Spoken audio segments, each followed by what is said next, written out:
Kumusta aking mahal na pamilya ng pananampalataya?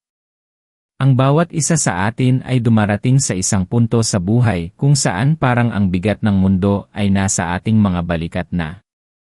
Kung saan ang mga problema ay tila matayob na pader na hindi kayang akyatin. Kung saan ang bawat pinto ay nakasarado at ang bawat bintana ay walang tanawin. Nararamdaman mo ba yun ngayon?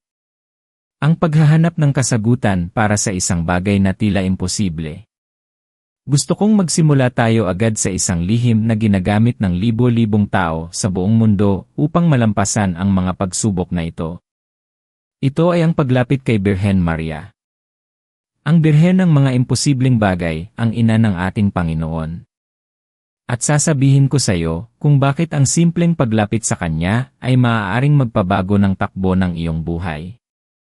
Sa video na ito, ibabahagi ko sa iyo hindi lang ang kapangyarihan ng panalangin sa Kanya, kundi pati na rin ang malalim na sikolohiya at espiritual na neuroscience sa likod nito na magtutulak sa iyo na kumilos at humingi.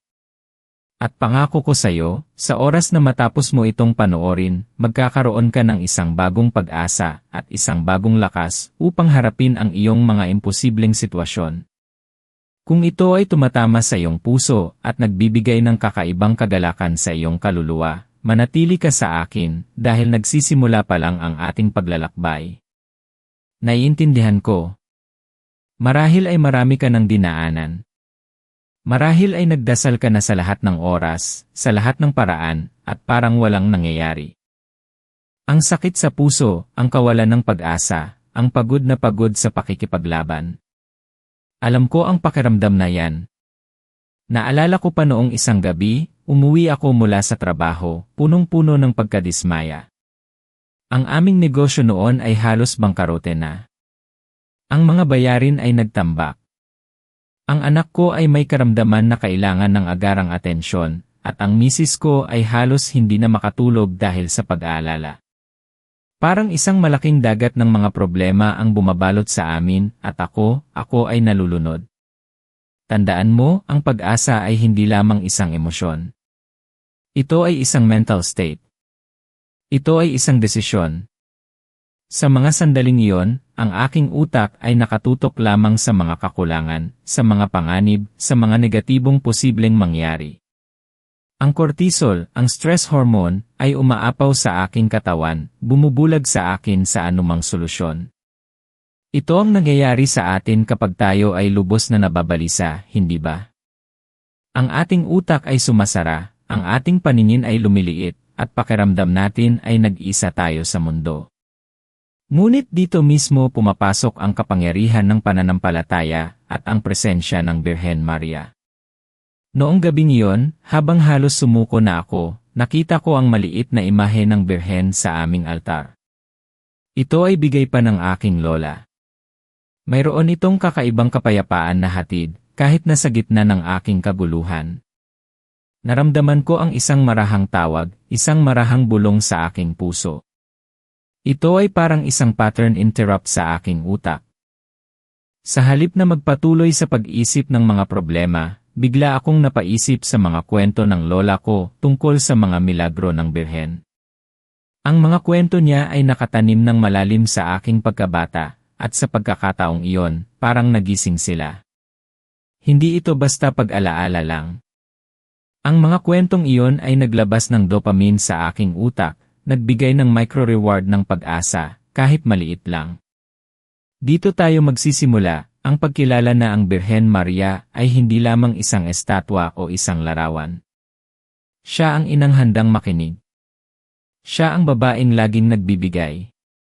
Hindi ba't binigay niya ang kanyang buong sarili sa Diyos, at ibinigay niya ang kanyang anak para sa atin?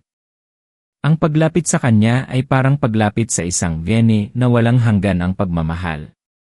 Isipin mo, kailan ka huling lumapit sa iyong ina at hindi kanya pinakinggan? Kahit ano pa ang problema mo, ang iyong ina ay laging nandyan. Ang Birhen Maria ay mas higit pa riyan. Siya ang ating espiritual na ina, at ang kanyang puso ay punong-puno ng habag para sa kanyang mga anak. Ang iyong mga pagsubok, gaano man kalaki, gaano man kaimposible, ay hindi kalayuan sa kanyang pangunawa. Tandaan mo ang kwento ng kasalan sa Kana sa Biblia, sa Juan Kabanata 2. Ito ang unang milagro ni Jesus. At sino ang nag-udyok kay Jesus na kumilos? Hindi ang mga host, hindi ang mga bisita. Si Maria. Nakita niya ang kakulangan ng alak at agad siyang lumapit kay Jesus. Wala silang alak, sabi niya. Hindi siya nagtanong kung paano susolusyunan, kundi inilahad lamang ang problema. At kahit na tila nag-aatubili si Jesus, wala pa ang aking oras, sumunod pa rin siya sa pakiusap ng kanyang ina. Ito ay isang malalim na aral, mga kapatid. Ang ating ina ay may natatanging impluensya sa kanyang anak. Ang kanyang pag-intervene ay may kapangyarihan. Ito ang dahilan kung bakit tinatawag siya ng marami bilang tagapamagitan. Dahil dito, ang paglapit kay Maria ay nagbubukas ng isang bagong dimensyon ng pananampalataya sa ating isipan. Kapag tayo ay lumalapit sa Kanya, ang ating utak ay nag-ugnay sa koneksyon, sa pagmamahal ng isang ina, sa pag-asa na mayroong magagawa. Ito ay nagpapataas ng oxytocin, ang hormone ng pagtitiwala at koneksyon. Nararamdaman mo na hindi alin nag-iisa. Nararamdaman mo na mayroong nakakaintindi. Ito ang simula ng pagbabago, dahil kapag nararamdaman mo ang suporta, nagbubukas ang iyong isipan sa mga posibilidad na dati ay nakasarado. At ito pa ang malalim na insight, madalas, ang ating mga imposibleng problema ay tila imposibleng lutasin dahil tayo ay nakakulong sa ating sariling pananaw. Ang Birhen Maria, bilang ina ng Diyos at reyna ng langit, ay nagbibigay sa atin ng isang higher perspective. Kapag lumalapit tayo sa Kanya, tila nagiging tulay siya sa Diyos, na nagpapahintulot sa atin na makita ang sitwasyon sa Kanyang pananaw, sa pananaw ng Diyos. Ito ay parang isang drone na lumilipad sa itaas ng kabubatan. Dati, nakikita mo lang ang mga puno. Ngayon, nakikita mo ang buong kabubatan, at kung saan ang mga daanan. Maraming tao ang nagsasabi, pero hindi ba dapat direktang sa Diyos tayo magdasal? Siyempre. Ang Diyos ang pinagmula ng lahat ng awa at kapangyarihan. Ngunit isipin mo, kung ikaw ay may mahalagang pakiusap, kanino ka unang lumalapit?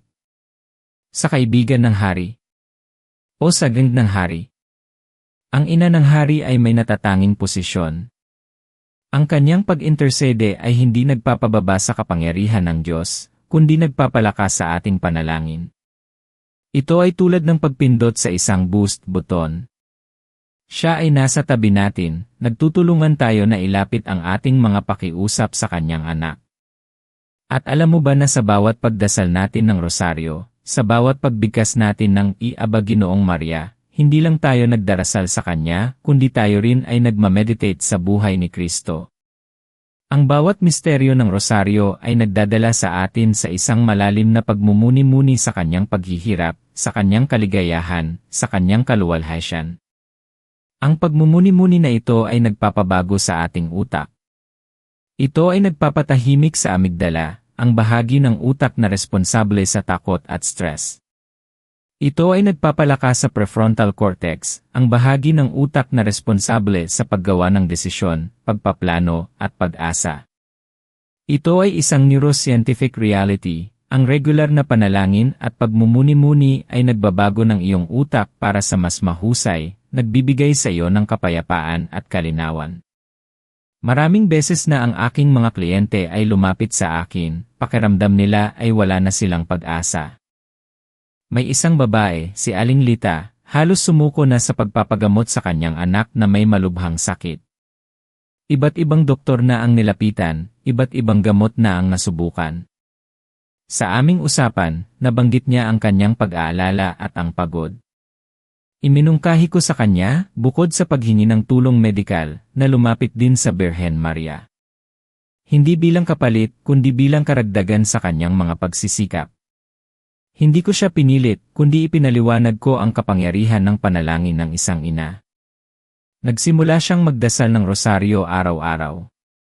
Sa simula, pakiramdam niya ay robot lang siya, nagbigkas ng mga salita. Ngunit sa paglipas ng panahon, napansin niya ang pagbabago. Hindi agad gumaling ang kanyang anak, pero may nagbago sa kanya. Ang kanyang puso ay naging mas payapa. Ang kanyang pananampalataya ay lumalim. Hindi siya nag-aalala sa bawat paghinga ng kanyang anak. Nakakakita siya ng mga maliliit na biyaya sa bawat araw. Ang kanyang utak ay nag-shift mula sa kawalan ng pag-asa patungo sa pagpapahalaga sa bawat sandali. Ang kanyang cortisol levels ay bumaba at nagkaroon siya ng mas maraming enerhiya para alagaan ang kanyang anak.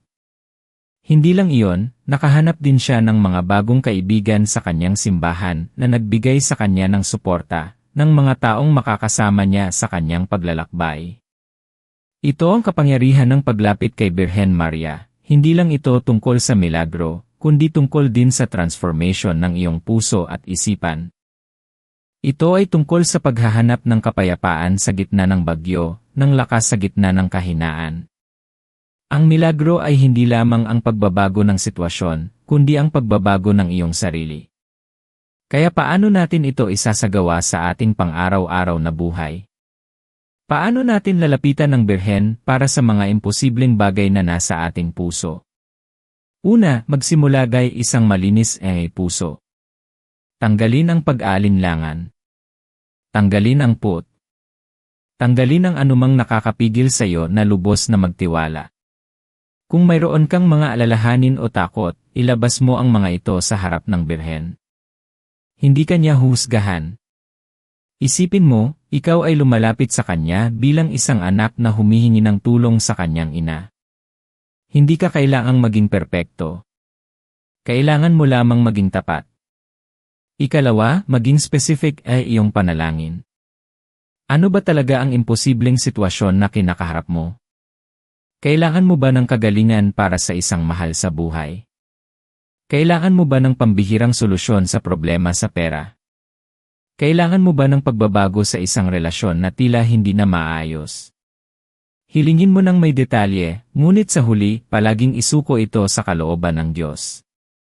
Sabihin mo, Birheng Maria, Inang Mahal, alam mo ang pinakamabuti para sa akin. Hinihiling ko ito, ngunit hayaang maganap ang kalooban ng Diyos. Ang paggawa nito ay nagpapalabas ng serotonin sa iyong utak, ang hormone ng kapayapaan at kabusugan. Nagbibigay ito sa iyo ng pakiramdam ng kontrol sa pamamagitan ng paggawa ng aksyon habang sumusuko sa mas malaking kapangyarihan. Ikatlo, gawin ni ng tuloy-tuloy. Hindi ito isang magic spell na isang beses mo lang bibigkasin at mangyayari na.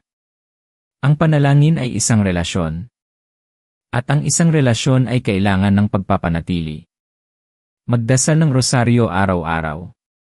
Basahin ang mga nobena sa mahal na Birhen. Kung hindi ka pamilyar sa mga nobena, mayroong maraming resources online.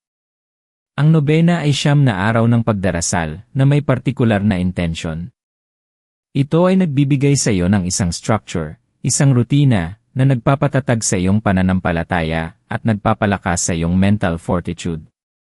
Ang paggawa ng isang bagay ng paulit-ulit na may layunin ay lumilikha ng neural pathways sa iyong utak na nagpapataas ng iyong kakayahang maging positibo at matatag. At kung sa tingin mo, paano kung hindi pa rin mangyari agad? Ito ay isang valid na tanong at naintindihan ko ang pagkabigo. Maraming beses na nangyayari na hindi agad natin nakikita ang mga sagot sa ating mga dasal. Ngunit dito pumapasok ang tunay na test ng pananampalataya. Ang Diyos ay hindi isang vending machine. Siya ay isang ama. At ang Birhen Maria, ang ating ina, ay laging nagtuturo sa atin na magtiwala sa Diyos. Ang mga milagro ay hindi laging ayon sa ating timing. Kung minsan, ang milagro ay hindi ang pagbabago ng sitwasyon, kundi ang pagbabago ng ating puso para tanggapin ang sitwasyon ng may kapayapaan at pag-asa. Kung minsan, ang milagro ay ang pagbibigay sa atin ng lakas upang harapin ang hindi natin kayang baguhin. Kung minsan, ang milagro ay ang pagbibigay sa atin ng kalinawan na ang ating hiniling ay hindi pala ang pinakamabuti para sa atin at may mas magandang plano ang Diyos. Ito ay isang paalala na ang iyong paglalakbay ay hindi nag-iisa. May kasama ka at mayroong nagmamahal sa iyo. Hindi ka nag-iisa sa laban na ito. Ang iyong potensyal ay mas malaki kaysa sa anumang problema na kinakaharap mo. Kung ikaw ay humihiling para sa isang imposible, tandaan na ang Diyos ay Diyos ng mga imposible.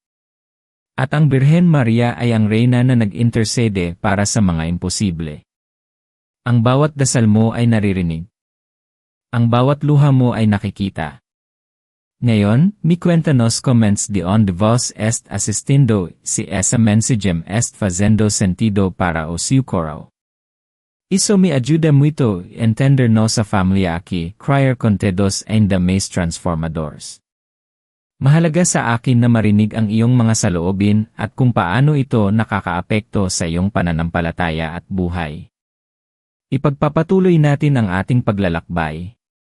Isipin ang isang naglalakbay sa disyerto, uhaw na uhaw. Nakakita siya ng isang maliit na bukal. Hindi ito isang malaking ilog, ngunit sapat na upang mapawi ang kanyang uhaw. Ganyan ang pananampalataya. Hindi mo kailangan ng isang malaking bundok ng pananampalataya para makakuha ng milagro. Kailangan mo lamang ng butil ng pananampalataya, tulad ng butil ng mustasa, at ito ay kayang maglipat ng mga bundok. At ang Birhen Maria ay nagbibigay sa atin ng lakas na yon, ng inspirasyon na yon, upang maniwala sa butil ng mustasa. Naalala ko ang isang matandang babae na kilala ko, si Lola Faye. Ilang taon na siyang may problema sa paglalakad dahil sa arthritis. Halos hindi na siya makabangon sa kanyang kama. Ang kanyang pamilya ay nag-aalala at siya mismo ay nawawalan na ng pag-asa. Nag-aalala siya sa kanyang gasto sa ospital, sa kanyang pagiging pabigat sa kanyang mga anak. Nagsimula siyang manalangin ng rosaryo araw-araw, ng tahimik. Hindi siya humihingi ng kagalingan, kundi ng lakas na tanggapin ang kanyang sitwasyon at kapayapaan sa kanyang puso. Isang araw, habang siya ay nagdarasal, naramdaman niya ang isang kakaibang init sa kanyang mga tuhod. Sa sumunod na araw, nakaramdam siya ng bahagyang ginhawa. Hindi agad siya tumayo at tumakbo. Ngunit bawat araw, mas lumalakas ang kanyang pakiramdam. At sa loob ng ilang linggo, nakabangon na siya at nakakalakad muli, kahit na dahan-dahan, gamit ang tungkod. Ito ay hindi lamang isang pisikal na kagalingan, ito ay isang espiritual na himala ng pag-asa. Ang kanyang pananampalataya, na pinatibay ng kanyang debosyon sa Birhen, ay nagbukas ng daan para sa kagalingan na yon.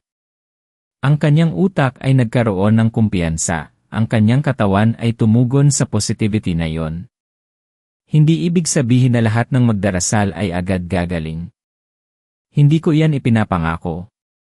Ang ipinapangako ko ay ang Birhen Maria ay laging naroon upang pakinggan ka, upang tulungan kang buksan ang iyong puso sa plano ng Diyos, at upang bigyan ka ng kapayapaan na kailangan mo kahit anong mangyari.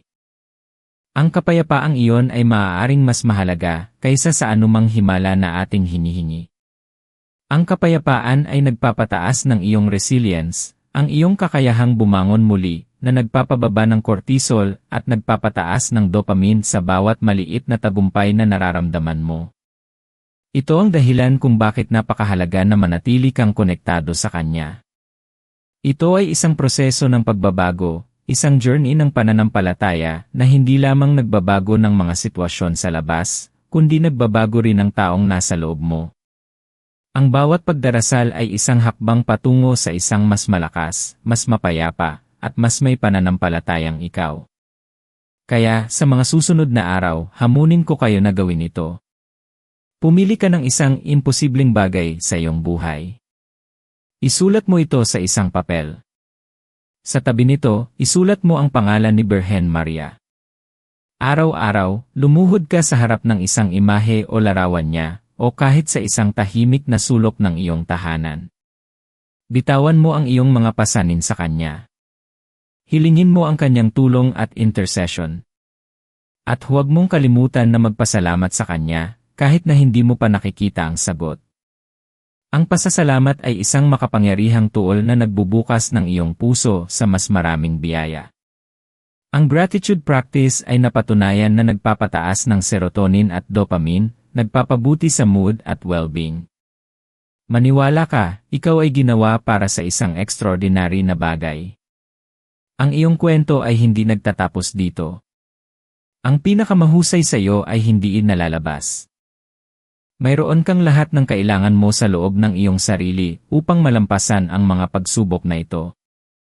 At ang Birhen Maria, ang ating ina, ay laging naroon upang gabayan ka, upang hawakan ang iyong kamay, at upang ilapit ang iyong mga panalangin sa kanyang anak. Ang Diyos ay may layunin para sa iyo, at ang layunin na iyon ay mas malaki kaysa sa iyong mga kasalukuyang problema. Kaya, isantabi ang takot.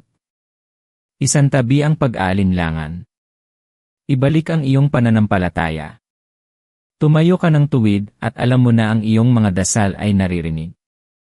Hindi ka nag-iisa sa laban na ito.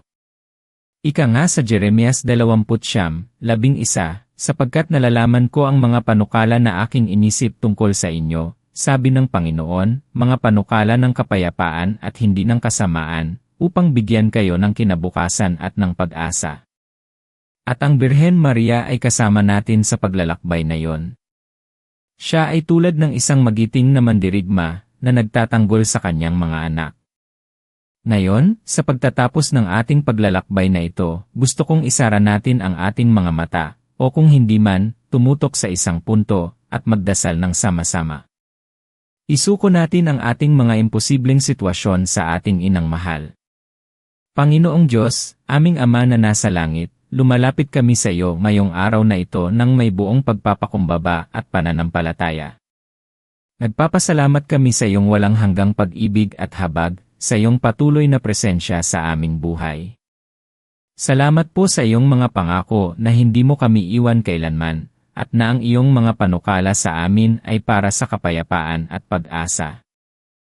Lumalapit din po kami sa iyong ina, ang mahal na Birheng Maria, inang mahal ng aming Panginoong Hesukristo, Reyna ng langit at lupa. Ikaw po na aming ina, inang pinili ng Diyos upang maging ina ng tagapagligtas, inang puno ng biyaya at pagmamahal. Batid niyo po ang mga pasanin sa aming mga puso, ang mga imposible na tila nagpapabigat sa aming kaluluwa at isipan.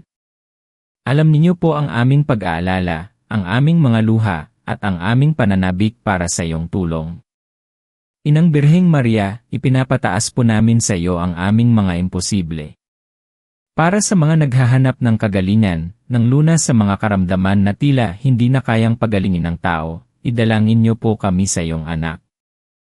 Sana po, sa iyong makapangyarihang intercession, ay makamit namin ang kagalingan ng katawan, isip, at espiritu, kung ito po ay ayon sa kalooban ng Diyos. Para sa mga nabibigatan sa pinansyal na problema, sa mga utang na tila walang katapusan, sa mga pinto ng pagkakataon na sarado, idalangin niyo po kami. Bigyan niyo po kami ng lakas na magtiwala sa Diyos na Siya ang magbibigay ng lahat ng aming pangangailangan, at buksan niyo po ang mga daan na magbibigay ng kasagutan sa aming mga pinansyal na hamon. Para sa mga nasisira ang relasyon, sa mga pamilya na watak-watak, sa mga puso na puno ng galit at kapaitan, idalangin niyo po kami. Ibalik niyo po ang kapayapaan, pagmamahalan, at pagpapatawad sa aming mga tahanan at sa aming mga relasyon. Para sa mga nawawalan ng pag-asa, sa mga nakakaramdam ng kalungkutan, sa mga nag-iisip na sila ay nag-iisa, idalangin niyo po kami. Yakapin niyo po kami ng iyong pagmamahal, at ipadaman niyo po sa amin ang presensya ng Diyos sa bawat sandali. Bigyan niyo po kami ng tapang upang magpatuloy at mahanap ang aming layunin. Inang mahal, ipinaubaya po namin sa iyo ang aming buong pagkatao, ang aming mga pamilya, at ang lahat ng aming mga alalahanin. Gabayan niyo po kami sa tamang landas. Bigyan niyo po kami ng pananampalataya na kahit ang mga imposible ay kayang gawing posible ng Diyos sa pamamagitan ng iyong intercession. Tulungan niyo po kaming magkaroon ng puso na puno ng pasasalamat at isang isipan na laging nagtitiwala sa iyong anak. Protektahan niyo po kami sa lahat ng kapahamakan, sa pisikal at espiritual. Sa pangalan po ni Hesukristo, aming Panginoon, at sa iyong makapangyarihang intercession, inang mahal na Birhen Maria. Amen. Tandaan, ikaw ay mahalaga. Mahal ka ng Diyos at mahal ka ng Birhen Maria. Huwag mong kalimutan yan. Ang iyong paglalakbay ay isang patunay ng iyong lakas at ng iyong pananampalataya. Kung nahanap mo ang kapayapaan at pag-asa sa video na ito, pakiusap, huwag kalimutang i-like at mag-subscribe sa channel na ito para sa mas marami pang nakakapagpabagong nilalaman. Pindutin mo na rin ang notification bell para laging updated ka sa mga bagong video. Mag-iwan din ng komento sa ibaba kung anong imposibleng bagay ang idinadasal mo ngayon at kung paano ka tinulungan ng Birhen Maria sa iyong buhay. Ang iyong testimonyo ay maaaring magbigay ng pag-asa sa iba. At kung sa tingin mo ay makakatulong ito sa isang taong kakilala mo, pakiusap ay share mo ang video na ito. Sama-sama tayo sa paglalakbay na ito ng pananampalataya. Manatiling may pag-asa at tandaan, ang Diyos ay kasama natin sa lahat ng oras. Patuloy kang manalig. God bless you.